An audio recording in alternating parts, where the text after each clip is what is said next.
G'day folks, my name is Rob and welcome back for another F1 fantasy video. In today's video we're going through my team selection, my very early team selection for the next race, which is the Austrian Grand Prix. So as always, if you're enjoying the content or you're new around here, as always, drop a like on the video, subscribe to the channel if you haven't done so already. So a little bit to get through this episode, as always, to debrief on the most recent Grand Prix, which was in Canada. I had a pretty disastrous race week on all fronts. Went into the deadline with a couple of decisions to make, and the most obvious one until we got to free practice was to bring in Nico Hülkenberg for an anticipated $0.6 million price rise, roll the other transfers through to Austria for a bit of flexibility, and opted after seeing free practice, which I thought Oscar Piastri looked a little shaky and didn't really see any convincing single lap time to suggest he'd be able to mix it with, say, Lando Norris and the Mercedes boys and Max. Pushed for bringing in Lando Norris himself, who I thought had demonstrated a little bit more pace over Friday and the first half of Saturday. And it turned out to be an absolutely diabolical decision, which we'll talk about in a minute. The other transfer was Fernando Alonso in, Gabriel Bortoleto out. And the decision between Bortoleto and Colapinto was merely based on the expected price gain that Colapinto had, which Bortoleto would have had a harder time achieving. That turned out to be the right call. Alonso fetched 22 points. But going back to the 2x DRS boost decision between Piastri and Norris, I just thought from what I'd seen at the time from practice and such, Oscar had also had a brush with the Wall of Champions in practice. I just felt confident this was probably a weekend to go with Lando Norris. And I wasn't going to back against a McLaren driver as a 2X. I think, if you wanted to be differential, George Russell certainly was a candidate. I saw a couple of people with Verstappen and Charles Leclerc as well. But I did think Lando probably had what it took to deliver a decent points haul. For anyone that watched the race or can see here on the screen, it turned to absolute shite. And I do think it was, again, a case, and I hate using this cliche phrase, but good decision, bad outcome. And up until the last 4 laps of the race, Lando was making some serious headway into Oscar's time, and I genuinely thought that he would have caught Oscar had he obviously not made that stupid decision to try and pass Oscar on the grass.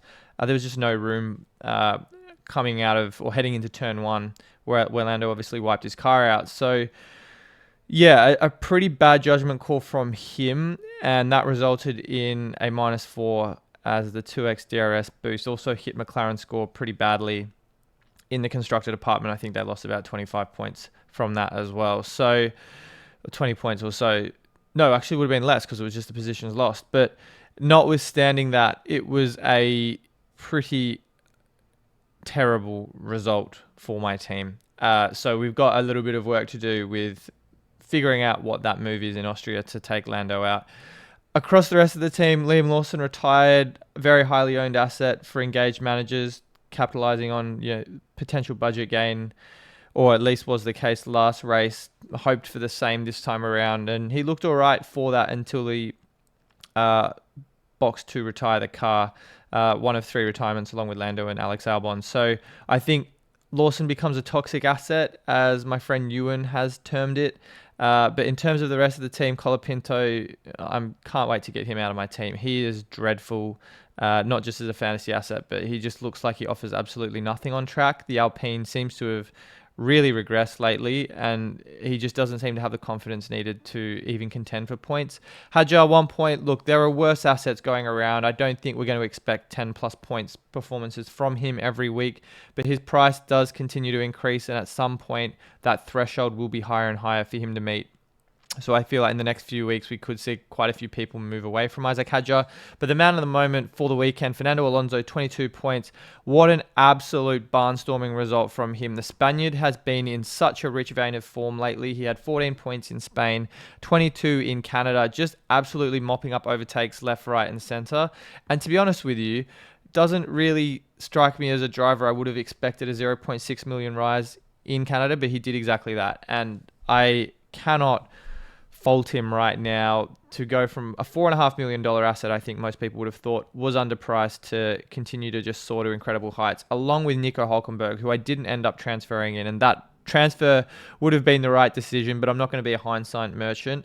But yeah, 98 points, a pretty devastating rank drop from 5.5 to over 11k now. So my rank doubled in one weekend. One of the worst weekends, if not the worst weekend for me in F1 fantasy. I've had some terrible ones, as you guys know from last season, but this could well take the cake. So yeah, look, brush it off, move it on to the next one. Yeah, and lots to obviously dissect specifically in relation to how the weekend unfolded. So I think the biggest takeaway from the Grand Prix in Canada was how good Mercedes turned out to be. I definitely thought they were going to be competitive, but also suspected Ferrari would have been more competitive just because of those cooler temperatures, which aren't necessarily going to be prevalent at 2 o'clock track time in Montreal. But Mercedes had the race pace, they had the performance. George and Kimi both on the podium. An incredible result for George Russell to take pole, fastest lap, and the Grand Prix. So a grand slam for the British driver and Kimi's first podium. A real bounce back result for the team after a few treacherous last few weeks where they've just been absolutely soaked with DNFs. And just terrible results. So in Imola, 6 points, Monaco, 9 points, Spain, 24 points. And to obviously bounce back to double the total of their score over the last 3 weeks with an 87-point result in Montreal is a pretty impressive result. So great work there by Mercedes. I think they become a very attractive option heading into Austria. Alonso, since he's got a moustache, and Hulkenberg/Sauber, since they've got the upgrades, have been different beasts. I think these are going to be the most popular owned assets among engaged managers in Austria. Some people own Alonso already. Some already own Hulk. Some of you may even own both. And there's no way in which they aren't attractive options. The way they're driving, and in fantasy terms, the fact that even if they both DNF'd in Austria, they would still get the $0.6 million price rise. Hulk has to score more than -21, Alonso more than -17, so to get the 0.6. So that's such an insurance policy that even if they do have a dreadful weekend, they are still on the money for a max rise. So very much excited to have both of them in my team in Austria. I think, again, I talked about this just before a little bit about going against the 2X DRS boost driver. And I think, as I said, I'd make that decision again. I was happy with the decision. I thought it was the sound one at the time. There have been weekends in the past, this season and previous years, where I've gone into the deadline with a little bit of trepidation as to whether or not the call was the right one. And sometimes when they've backfired, it's easy to get upset about it. But it shows that even when you do sometimes make the right call, they will backfire. And Lando Norris has shown several times now over the last couple seasons that he just cannot seem to withstand any pressure, make the right decisions in clutch moments. And clearly that's cost not just him a chance at being able to compete with Oscar, pound for pound at the moment, but also anyone that went with Lando having to pick up the pieces after that dreadful result for him. So it shows, the DNFs, because of, again, how severe they are, can really trouble your score, put a real dent in your rank, and I think that's quite telling with how the scores have shaken out in Canada. So there's going to be very few, if any, other opportunities or times where I bet against Oscar or the mainstream 2X DRS boost, just because those swings are so drastic and damaging to your team. And I think just around those frustrations, I understand no one better than me, to be honest, that knows the pain of DNFs. I had 26 of them last season. Find me someone that had more. But I do think it's very easy to have a race or maybe even a Sunday, and for myself who makes these videos as a passion project, right, for F1, you obviously spend a lot of time putting effort into it, but I'm not going to let this frustrate me or annoy me. I think there's an understandable degree of frustration when a result doesn't go your way, but at the same time, the decision at the time I thought was the right one. I'd do it again if I didn't know the DNFs, and I think up until 5 laps remaining, Lando was on for a solid score, on par with Oscar's. So it is a bit of a luck-based game, and I do stress that even if it is a bit frustrating at times, it's sometimes you're just going to have to bite the bullet, move past it, and look forward to bigger and better things in future race weeks. Just a housekeeping note at the bottom here, unrelated to fantasy assets specifically, but I've got a few travel plans coming up in the next few weeks, so won't be around for deadline streams for the next 2 races. And I'm saying that now just because I want to put some feelers out if anyone is interested in participating or joining me for a Q&A stream here and there in the lead up to when I'm away, because obviously I won't have the time to do the streams on the weekends. I will still do my best to get the team selection and final thoughts videos out, but a Q&A stream is probably my next best bet to compensate for not being able to do the deadline streams the next couple race weekends. So let me know in the comments below if you're interested in joining me for one of those, and I'll get something teed up in the next week or so before I jet off. A couple of quick thoughts around Mercedes and Carlos Sainz and what that means for this weekend. I think the stats for Mercedes in Montreal speak for themselves. A great result for them, 87 points. A huge bounce back after a couple of really bad weekends for them, and they look well placed for the max price rise in Austria if they can at least contribute a similar level of performance to what we saw most recently in Canada. I think the appealing thing for Mercedes, and I guess it's a counter to Ferrari to a certain extent, is their ownership. They are one of the lowest owned, if not, I think they might even be, if we pop over to F1 Fantasy Tools just quickly now. I've got the budget builder there, but I want to go over to the statistics page and look at the ownership for Mercedes, because the fact that when they do fire and are on, good form, given their ownership is lower than a Ferrari, I mean, it will start creeping up, I think, after this result, because Ferraris are certainly dropping off. But yeah, there's going to be people, particularly some even unengaged managers in the top 500,000, 10,000, etc. And we'll go to the elite data as well in just a second. But I think Mercedes do come across as somewhat of a tempting differential, and especially in the elite 500, which I think is a nice kind of benchmark for engaged managers. Mercedes ownership or effective ownership in the top 5 or the Patreon 500 on F1 Fantasy Tools is not even 20%, which I think the EV for that is pretty impressive, the estimated value, expected value, because of the level of A, production you're getting, and B, the differential upside that if they do well, you're naturally going to make more gains over the teams that have, say, a Ferrari or a Red Bull or whatever it might be. Now, everyone's obviously running McLaren, so it's not really a differential at all, but Mercedes is that differential. I thought Norris, at 10.9% in Canada would have been a differential as well, and you can see his ownership really ticked up for the same reason I thought it would, and Oscar's dropped by a similar, if not identical, amount.